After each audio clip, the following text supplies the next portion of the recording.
Hey, what's going on, everybody? Ab-stract here, and it's been a while since we did one of these Twitter review conversations, so I thought we were due for one of those. But yeah, I'm just thinking people really don't understand Hax, and especially Hax cross verse, because this conversation is both telling and disappointing, and it's really showing a lack of understanding of how these concepts work and interact within the community as a whole. So we're going to review this conversation. It's a very easy, light work 1v1, and I hope you could learn a few things from this breakdown and analysis of it. And no diss to these two guys. I've interacted with one of them before.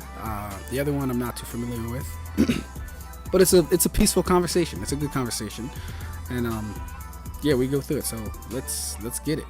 The conversation is about if Eida's ability could work cross-verse.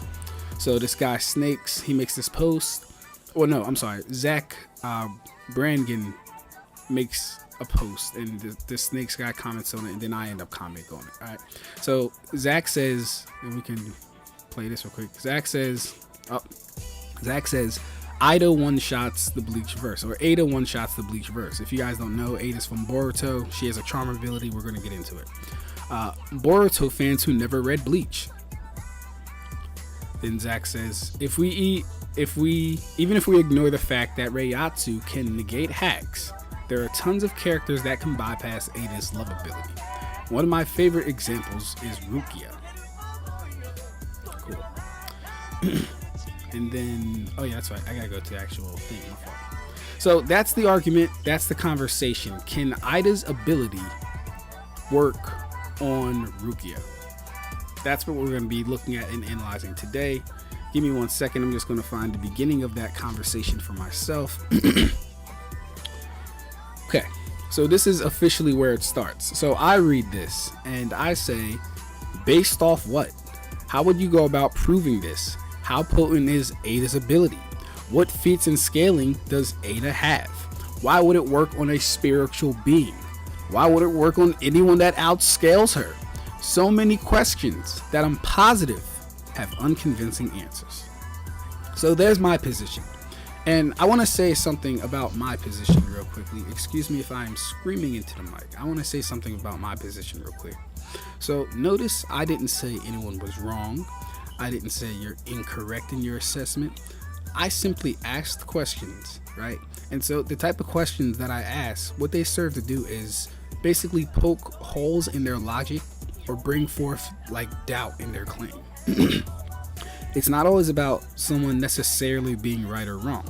And if it is about that, you can prove them wrong even without saying they are wrong. And I've become something of a master at this, as you guys will soon see. So those are all my questions. These are all my things. Zed is feeling froggy. He wants to jump in. Okay, cool. He says, I mean, her feats are shown. She has the whole village enchanted. There's literally a video of Rukia feeling fear in the quoted post. Shinigami have emotions. It was already stated it has nothing to do with power, as long as you're not an Otsutsuki. Now, what are the issues with his response so far? Well, if we analyze mine, we'll find the brazen issues in his, as he really didn't address much that I said. So I say, based off what? How would you go about proving this? How potent is the ability? That's a very important question. How potent is that ability? Right? So his first answer is, I mean, her feats are shown. She has the whole village enchanted. So here's the thing about Naruto, and we're going to get to this later, but I'll say it now. In Naruto, since they don't have a system of power that can overpower or trump other abilities necessarily, right? You cannot then assert that since it works on villagers in her verse, and even people like Naruto and Sasuke, that it will work cross-verse. So what I'm doing here is I already know this information when I'm asking my questions. I'm being a little facetious, and the conversation doesn't get to the point, but I'm going to end up explaining that eventually, but it doesn't come during this conversation. I hope that makes sense. So She has the whole village enchanted. That means nothing cross-verse. Enchanting people in your world means nothing cross-verse. It's not a feat. It doesn't matter. There's no scaling for you enchanting random villagers or people who don't have any resistance or people who aren't even of the same life forms of the people that you say you can manipulate or whatever, right? Then he says, there's literally a video of Rukia feeling fear in the quoted post. Shinigami have emotions. Okay, cool. So he would be presuming or presupposing, that's their favorite road, right? Oh, presuppose. He would be presuming or presupposing that Eida can interact with spirits, that Eida's ability has some type of soul manipulation or, or spiritual manipulation, whatever. That is a brazen presumption. He hasn't proven that claim. I asked, why would it work on a spiritual being? He says, there's a video of Rukia feeling fear. Well, hold up, my friend. The video you're talking about? Yeah, this guy, as not. Hold up, where are he at? Where's my guy? Where's my guy? Yeah, he's an actual spirit. As not has spiritual manipulation. He has soul manipulation. So there's no question of whether or not his ability is going to work on Rukia. You have to prove if Eida's ability is going to work on Rukia. We have not seen Eida manipulate. We haven't seen Eida interact with. We haven't seen Eida affect a spirit or a soul. So the whole argument, or at least that part of the argument, rests on that. You don't just get to skip to say she has emotions. You have to prove it can even work on this being in the first place. And then he says, it was already stated, it has nothing to do with power level, as long as you're not an Otsutsuki. Hope this helps. Anyone know the issue with that right there? Anyone know the issue with that? Well, if you don't, that's what we call a NFL or an NLF. Yeah, that's what we call a no limits fallacy right there. How is that a no limits fallacy, Dylan? Or how's that a no limits fallacy? Actually, I called my first name. That's funny. Well, we're gonna get to that. So, I correct him and say the whole world, because he says that she affected people in her village. I correct him. I say, oh no, it wasn't just people in her village. She affected the whole world. But this would still tell us nothing about the potency and who else it can affect. I repeat my question because he did not answer it. Has Eida's ability worked on a spirit? And then I say, no Hax has nearly anything to do with power in Naruto/Boruto. But if you're arguing cross-verse, you need feats and scaling to justify it actually working. Because he said, remember, it has nothing to do with power level. As if Naruto is a show that has anything to do with power level for the most part at all. Right? I don't even know why he would assert that. But anyways, so that's my whole answer to his little shtick right there. And then he says it can affect everyone aside from Otsutsuki. And mind you guys, I've let him say this twice now. He's now said this twice, and I haven't responded with what I'm going to say yet, because I like to make sure people dig themselves into a hole before I drop the bomb on them, or before I tie their noose around their neck. I like to make sure they dig themselves into that hole first. So. He says it can affect everyone aside Otsutsuki, right? That was his answer to the whole world thing. I asked, has Eida's ability worked on a spirit? He says, I don't get the question. Rukia can feel emotion and is bound to the physical plane. I don't even know what that means. What do you mean bound to the physical plane? Are we talking the planets? Are we talking the world of the living? Because everything in the Soul Society is made of reishi. And yes, you can argue it's physical, but that would be the spiritual plane. And it gets weird, right, with the physical plane or with the spiritual plane having physical properties. I kind of get what he's saying, but this would be an incorrect way of going about that. And then look at this part. This is my favorite part. He says, you have to prove it wouldn't work. As I've explained, it was already stated to work on anyone regardless of power level. Okay, cool. So we're going to stop playing games, bro. That is a no limits effing fallacy, and you're not going to get away with it. Okay?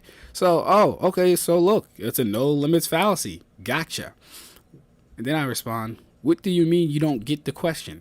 It's a very simple question. He said he doesn't get the question. Has Eida's ability worked on a spirit?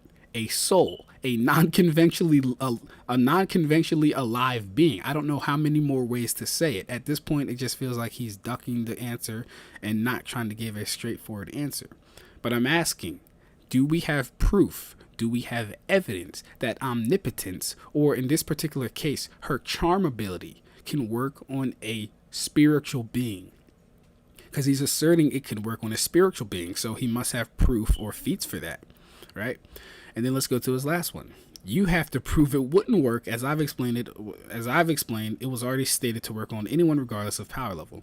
So yeah, like that is completely and 100% a no limits fallacy.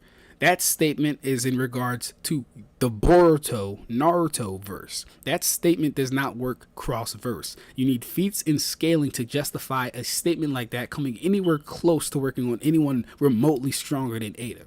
So yeah. And I respond with, you/y'all are making the claim it would work. I only asked for evidence and proof. I've made no claim I have to defend. Facts, just to make sure I'm not in error. Let's go back. What have I said? What feats and scaling does Eida have? Why would it work on a spiritual being? Why would it work on anyone that outscales her? And then so many unconvincing answers that I'm pretty sure I'm going to get.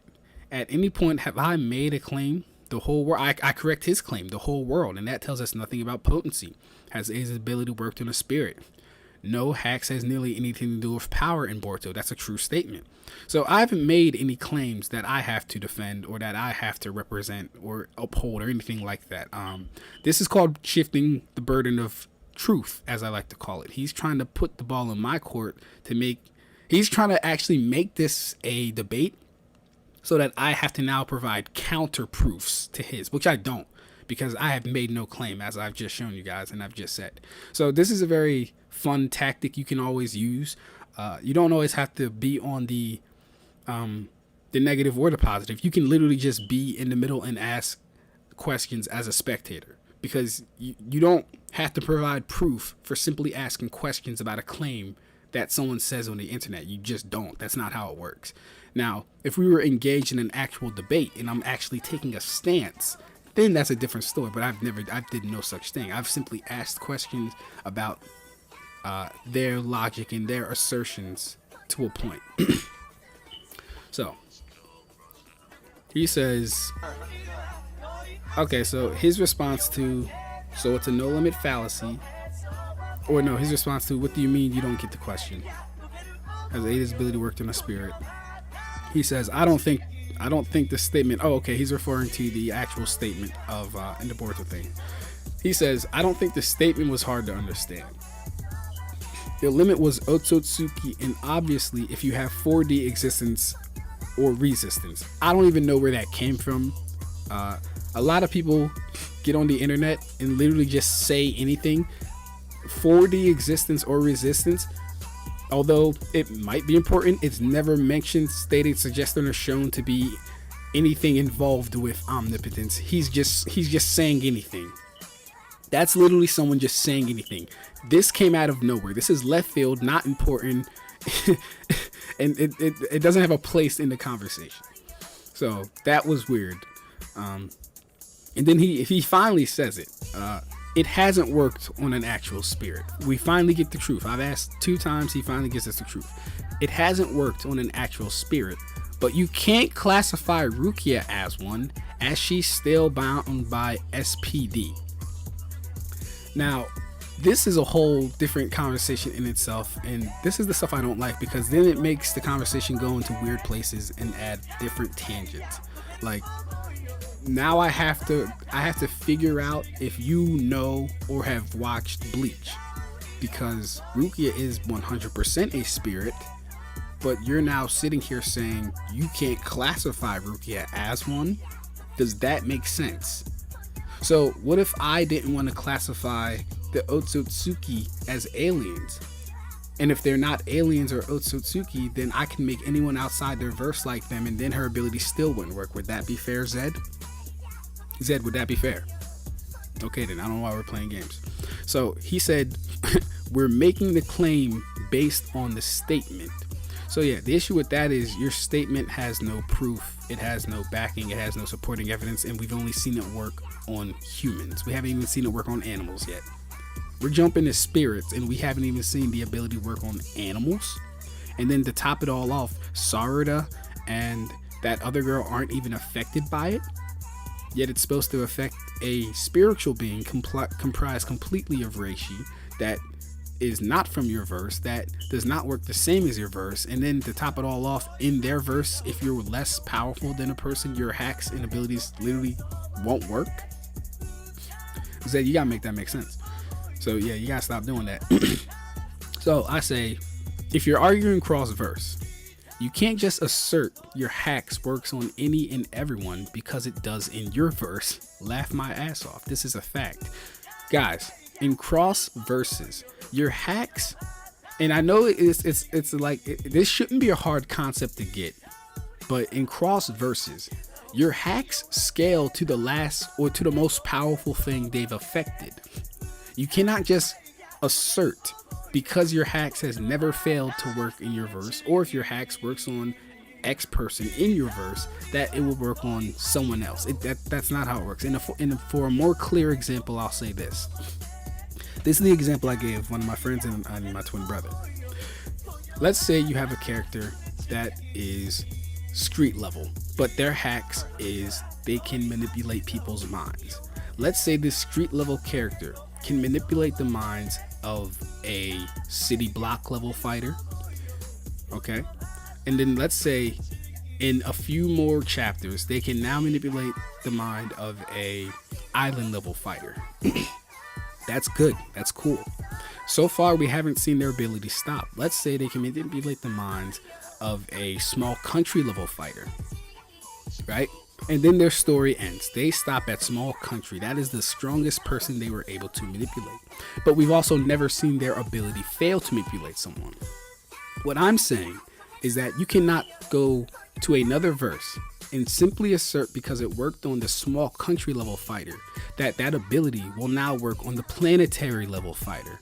That's not how it works. There are no feats, scaling, or anything to suggest it would work on this level of power. Just because it's stopped, or just because it's never been stopped, and just because it worked there in your verse does not mean, does not necessitate, does not dictate you can go cross verse and have your ability be a no limits fallacy. That's not how it works, and that will never be how it works, and you cannot prove it would ever work that way. So yeah, if you're arguing cross verse, you can't just assert your hacks works on any and everyone because it does in your verse. You can't classify her as a spirit because of what? That really confused me. I hope I get an answer for that. And yeah, that statement holds true for Boruto/Naruto. Why would it work outside that verse? Give me feats and scaling. Now, the funny thing about me asking for feats and scaling is I know it works, or it can work on Naruto and Sasuke. But then the funny conundrum about where Naruto and Sasuke scale is, and you guys are going to get this exclusively. I'm going to do a whole video on it, but I'm going to do a whole video on this. No one knows how powerful people in Naruto really are. And let me break this down. In Naruto, chakra is used to achieve pretty much every feat we're going to be talking about. But chakra isn't a stat boost. It can be, but it's not a permanent stat boost. It is a temporary assistance to achieve a means, right? So when you see Sasuke summoning his Susanoo to cut a meteor or fight someone, at no point in time does Sasuke ever have the full power of his Susanoo in his body. That's not how it works. The Susanoo gets manifested, and then that power is added onto Sasuke, right? Same thing with Naruto's cloaks and tails form, and pretty much everything else. Even when you look at things like the Karma Seal is an additive or an additional power being added onto you. You do not walk around in your karmic seal at base. That's just, it doesn't happen. That's not how it works. So why is this important? Because just because Eida's ability worked on Naruto and Sasuke, right? Because right now, aside from anyone that's in Otsutsuki, which would be Boruto, Kawaki, and the other Otsutsuki, that ability is not really working on them. Oh, and Sarada, right? It's important because we never really know where Naruto characters actually scale. Like, I mean, when they're sleeping, how powerful are they? Because this doesn't change for One Piece characters, and it doesn't change for Bleach characters, and it really doesn't change for Dragon Ball characters. Not really. Like, you could argue, but it doesn't really change for any of these characters. They're as strong as they're going to be. Not as they're going to be. They're as strong as their power dictates they are, even while eating. Right? Naruto got knocked out by his daughter. Quote unquote, he was off guard. But he saw the attack coming, and he couldn't react to it, and he got knocked out, and it was for a couple days. So, yeah, that's going to be a whole video in itself. No one really knows where Naruto characters scale because their power is their power is an additive one and not a perpetual one. But that's going to be its own thing. Let's move on. So, to my answers, he says it would work because the main ability is reality warping, and Rukia is bound by that. Let's stop right there. The main ability is reality warping. That claim is never proved. It's the first I'm hearing about it being reality warping, and I've read the damn chapter, so I don't know where he's getting this information. And even if it was reality warping, why would Rukia be bound by that? We're going to get into it. And then he says, can't really classify her as sex, as she's affected by physical forces, not just spiritual. So that's an interesting answer. Can't really classify her as a spirit because she's affected by physical forces, not just spiritual forces. All right, that's weird. Like, if we go to Casper, and if y'all have seen Casper, if you remember, Casper like gets trapped in a physical machine, but he's a spiritual entity. Is Casper no longer a spiritual entity because he was affected by a physical machine? I can go across almost any medium of fiction and find where spiritual entities are affected by physical forces. Like, even in The Exorcism, don't they throw holy water on the ghost, or don't they like use upside down? Don't they use a cross? These are physical things affecting spiritual things. That's just a stupid point. I'm not going to lie. That's a really dumb point. And then when you get into Bleach anyway, like, I don't know what instance he's talking about where an example would have been a really good idea. I should have asked for that. I don't know what example he's talking about, but even in Bleach, in Karakura town, it is the Juriki, or a place with high spiritual energy, or a place with high spiritual density. So that means that Karakura town is mixed with a lot of spiritual energy, which would be reishi, and physical matter, which would be kishi. So that would mean that if she was affected by a physical thing, it's because it had spiritual properties mixed within it. Not unlike your chakra, actually. Not unlike your chakra. But that's a different conversation. You ain't bring up that. I did. So anyways, the main basis is on emotion and instinct, which Rukia possesses. And I don't know why he keeps saying that when he knows he has to satisfy if whether or not if her ability can affect spirits, right? I hope we're all seeing the inconsistencies and the craziness. So yeah, I totally disagree with her being able to reality warp. We've never seen it. I don't know what he's talking about either. And like I said, I'm caught up on Boruto for the most part. So the only thing I can think is that he's talking about the memory swapping, but that's not reality warping, nor is it reality manipulation. All she's doing is affecting people's consciousness via chakra. That's literally what it's stated to do. She's not changing objective reality. Like, they're not in a different universe. They're not on a spaghetti land where now Boruto and Kawaki are now switched. That's not what's going on. That's not what's happening. It's very low level mind manipulation. That's really, and I'm not trying to downplay it, right? Because she affected the whole world, but this is nothing like reality warping. Okay, so I say I disagree with it because I don't want to get into a whole tangent about it. And with only so many characters, you can only say so many stuff. So yeah, but then the question would stand: has her reality warping shown to affect spirits? Because that is what you would have to prove. And are you saying Rukia is not a spiritual being? Laughed my ass off, because I'm not about to play games with you. If you don't think she's spiritual, I can just pull up a panel stating that she's a Shinigami and that they come from the spiritual world. So I don't know how he wants to do this. And so his last question, well, the main basis is on emotional instinct, which Rukia does not possess. And then I respond, well, we know that's it. We know that's how it works for humans, right? Because that's all we've seen her ability affect humans on an instinctual and emotional level. It doesn't matter if Rukia has instincts or emotions. You would still need to bypass, or you would still need to fulfill getting your ability to work on a spirit in the first place, because spirits don't have the same properties as humans. So we know that's how it works for humans.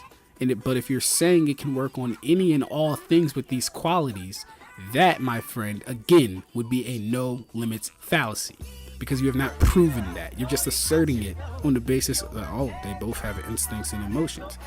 You're going to need more than instincts and emotions when dealing with a spirit. Why? Mainly because your ability hasn't fulfilled that it can work on spirits. So you're really just asserting something with no basis or any claim. So that's the end of me and Zed's conversation. I'm not gonna lie. I give him, as far as debating and as far as proving points and as far as being accurate and consistent, he gets a 4. He gets a 4 out of 10. It was a bad job. And the reason it was a bad job mainly lies in the fact that he relied too much on no limits fallacy. He was generalizing way too much. He's assuming just because it works on people with instincts and emotions, humans mainly, that it can work on anyone with instincts and emotions. That's not how abilities work. Your hacks do need feats and scaling. Eida's ability cannot just work on the one above all from the Marvelverse. Eida's ability cannot work on death, eternity, or the Eternals just because they happen to have emotions or instincts. That's not how abilities work. That's not how arguments work. That's not how scaling works. So, yeah, let's go to the other guy. What's his name? Let's go to the other guy. His name is Snakes. He's the original poster of this. Let's go to see what Snakes has to say. I'm not gonna lie to you guys, it doesn't get much better, but at least what I can at least say for Snakes is his arguments were a little stronger, but still the same thing. It was pretty much still the same thing. But let's get to that. Where is Snakes at? Okay, cool. There he is.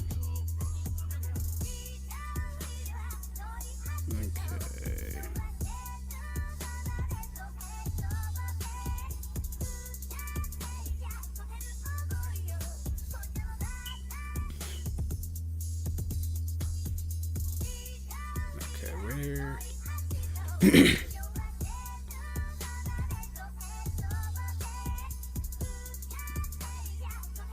Alright.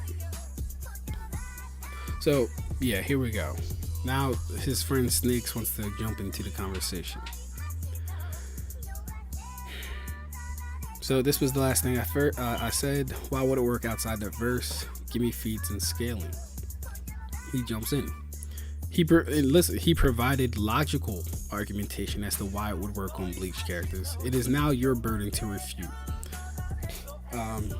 For anyone who watches this that does engage in anything Twitter related as far as debates, don't let people trick you into believing you have a burden to prove or refute anything when all you did is ask questions. Asking questions doesn't need proof. It doesn't need evidence. I could just be in doubt. As I started off, I never said anyone was wrong in this. I simply poke holes and find inconsistencies in your claims. So yeah, laugh my ass off. No, he hasn't.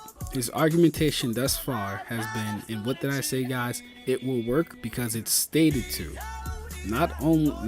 It will work because it's stated to, only not on Otsutsuki. And that's literally what he's been saying. It'll work because they have instincts and emotions, and because it's not about power. As long as you're not an Otsutsuki, it'll work. Yeah. I haven't heard a single reason why this works on people that aren't human, on people who outscale her, or on people not from her universe. Also haven't heard any feats. And I keep asking for feats because I'm really trying to get into this conversation of Naruto characters don't have a system of power that helps them stop other abilities. They just don't. So yeah, where is the next one? Was it this one? Okay, yeah. And then this is funny. He says, read the entire argument as if I wasn't talking to Zed the whole time. Read the entire argument.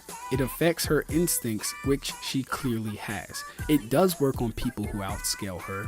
Not human is irrelevant unless you can prove otherwise. Stop trying to shift the burden of proof. Alright. This is a type of like comment that will trigger me right here. Stop trying to shift the burden of proof. This is triggering because, number one, I know if I was speaking to this individual, he couldn't hold a candle to anything I've had to say about this, because I do this in real life. I do this in actual real life. There hasn't been a conversation. Oh, I'm not going to say that. I'm not going to get into that. I'm not about to toot my horn. It's okay. The reason this triggers me, though, is because this whole time, I have not made any claims. There is no burden for me to shift to. There's no point or position that I need to fall back on, right? He's saying not human, her not being human is irrelevant unless you can prove otherwise. That's not my burden to prove. That's your burden to prove. You're saying it can work on a spiritual being. You're saying it can work on Rukia, who is a spiritual being. So that is your burden to prove. That is not my burden to prove that it wouldn't. We've only seen it work on humans. You're the one asserting it'll work on something other than a human. So you have to prove that. That would not be my burden to claim. That's why that is so triggering. It's like, what do you mean shift the burden? You haven't proved a point. You haven't proved anything. You're just asserting it would work on them. You're just asserting it would work on her. So yeah, there hasn't been any proof. Only assertions. Facts. Has anyone introduced Eida's ability working on a spirit? No. Then all you have is assertions. Why would it affect the soul? Still hasn't been answered. In Naruto, more chakra doesn't stop Hax. Also another fact. In other series, it can. And not being human is extremely relevant, as we've only seen it work on humans. And not even all humans laugh my ass off. So let's break it down. Premise 1. Eida's charm affects you on an instinctual level. Premise 2. Rukia has instincts and has been affected by a Hax that affects her. Fear before. That affects her before. Let's just say that affects her before. Conclusion. The ability would work on her. If you wish to refute this, you have to provide evidence. And this is just funny because I like when these guys get cute. Oh, let's break it down. Premise 1, premise 2, conclusion, syllogisms. I like when they get cute because it really just shows how unexperienced they are. So yeah, cool. There are many reasons I doubt this will work. Let's just start with premise 2, because here's the issue with premise 1. I don't have a problem with premise 1. Premise 1 is, it's a truth about the ability. Premise 1 is her charm affects you on an instinctual level. That's true. I'll never say it doesn't do that. But he's conveniently missing out the fact that Rukia is not a human and that she's never affected spirits on that level. So that's what we're going to have to argue. So yeah, number 1, Rukia has instincts and has been affected by Hax. Rebuttal.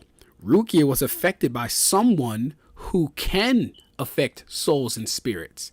Someone who can affect souls and spirits. Eida's ability has only been shown to work on living beings. This is how you argue. He thought he was cooking with this premise 1, premise 2. No, this is how you argue. Right? We're not going to let you step over the fact that As not can affect spirits and Eida can't. And I'm not saying she can't. Let me say this. We're not going to let you step over the fact that As not has affected spirits and Eida hasn't. And I keep saying Eida.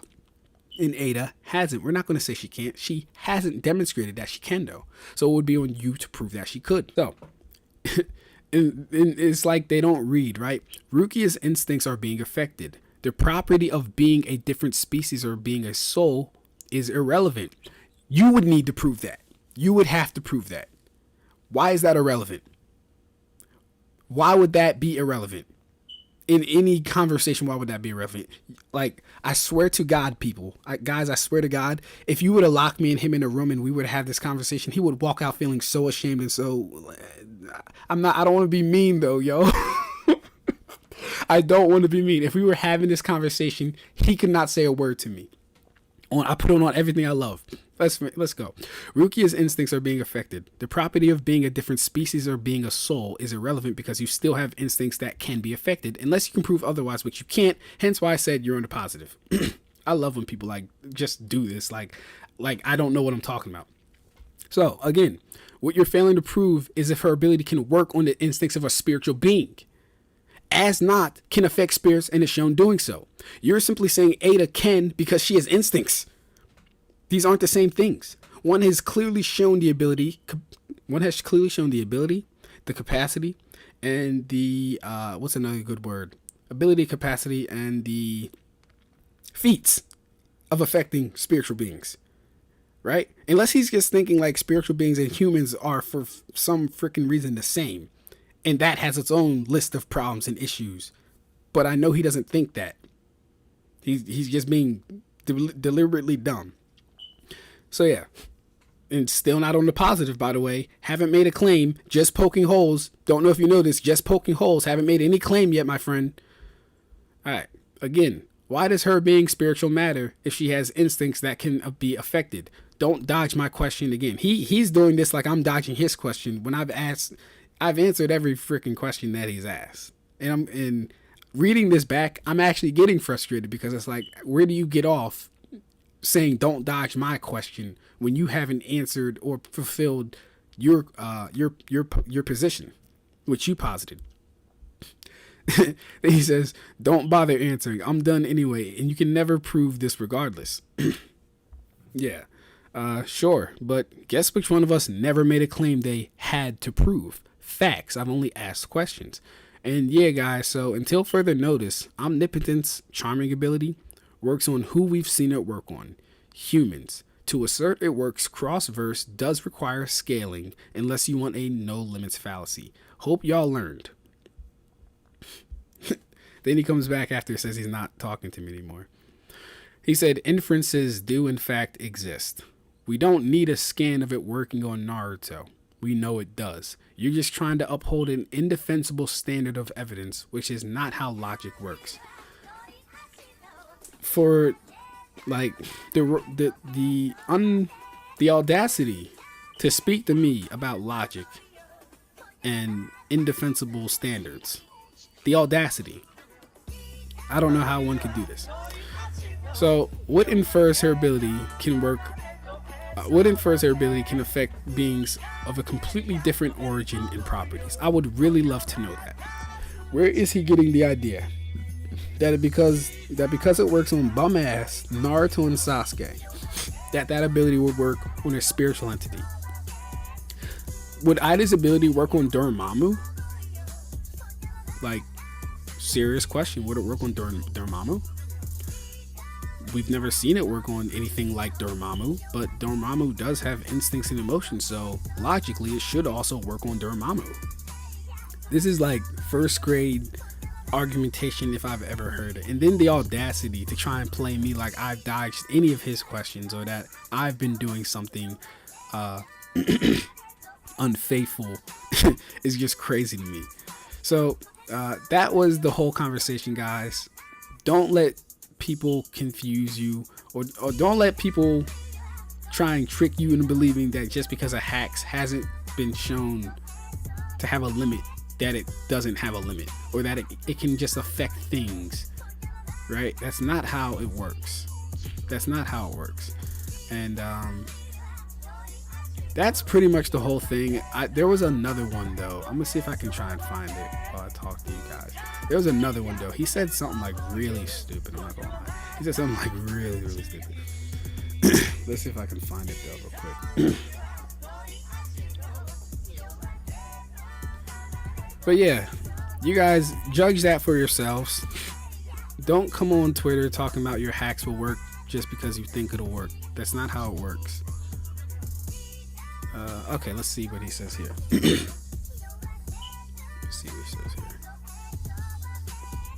Okay.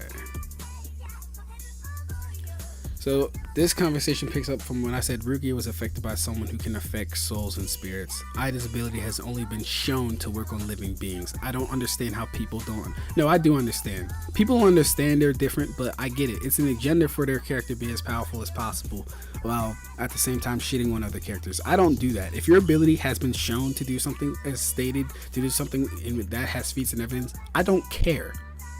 I really don't care. You're not going to see me.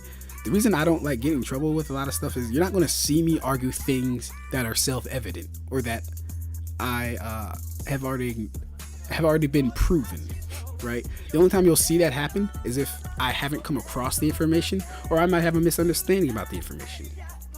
But I would never say, for example, Kyoka Suigetsu is going to work on the one above all from the Marvel Universe. I would never say that. Even if he had eyes, even if he could see it, I would never say it would work because Eisen does not scale to the one above all from the Marvel Universe. He just doesn't.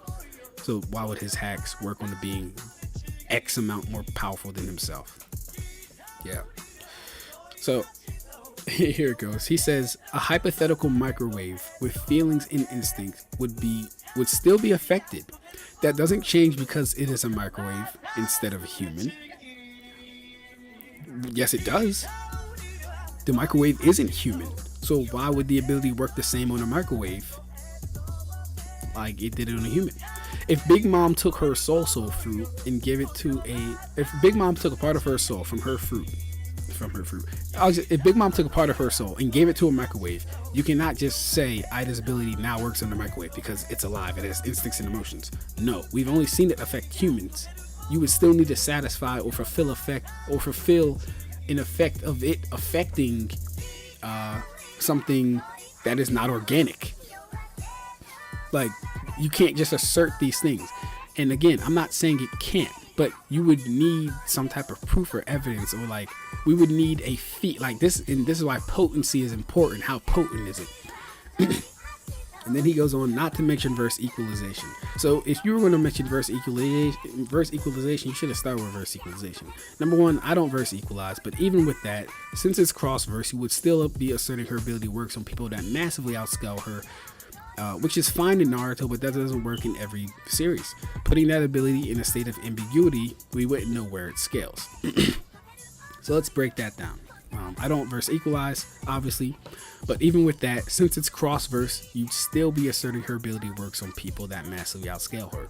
So Eida has no feats. Eida has not fought anybody. Eida has no speed feats. She has no durability feats. She has no feats whatsoever. So if we put Eida into the Bleach verse, why does her ability work? And this is assuming cross verse. Why does her ability work on people that massively outscale her? All right. And I even acknowledge this is fine in Naruto.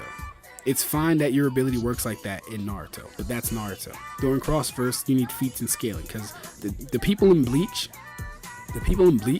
aren't a part of Ikimoto's narrative. They're not a part of his storyline. So whatever reason he decided that ability works cross-verse is now moot when it comes, whatever reason he decided that ability works inverse is now moot when we're talking about cross-verse. It does not just logically follow that the ability works, cross-verse now because it worked in my verse so fucking well. No, you need feats and scaling to justify any type of claim that your ability is going to work cross-verse. That goes for hacks, that goes for AP, that goes for DC, that goes for durability. I don't care which one it is. You need feats and scaling. It would put the ability in a state of ambiguity because we don't know how it scales, because since everyone in her verse is affected, it's technically a no limits fallacy in her verse. And I keep saying everyone, but Sarada wasn't affected, so whatever. Then he says outscale equals doesn't equal, I guess. I don't know. I beat all hacks. And this is just a lack of understanding how cross verse works.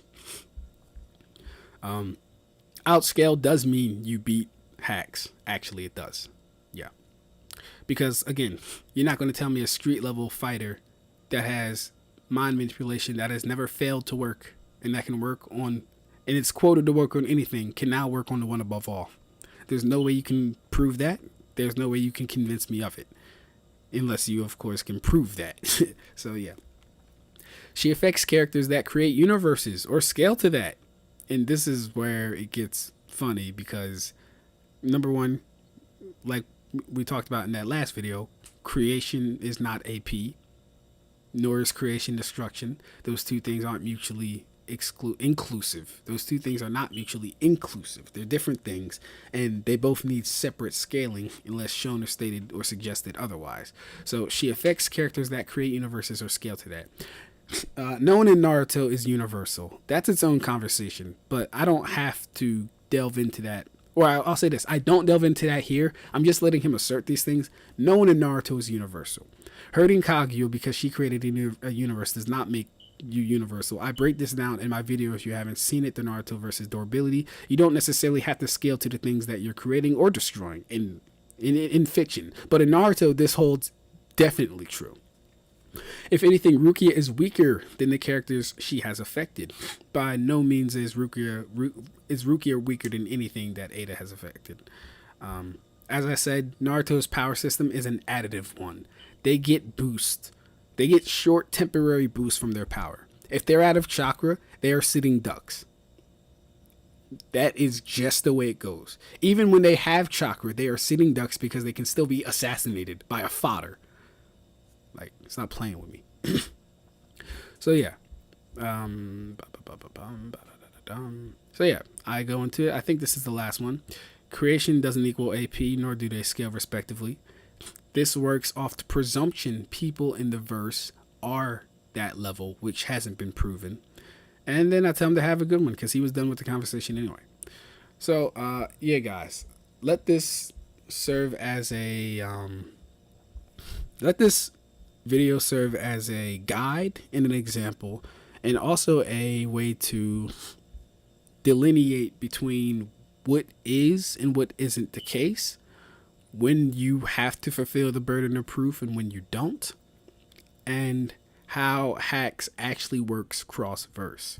You cannot simply assert your Hax works cross-verse because it has not been stopped in your verse.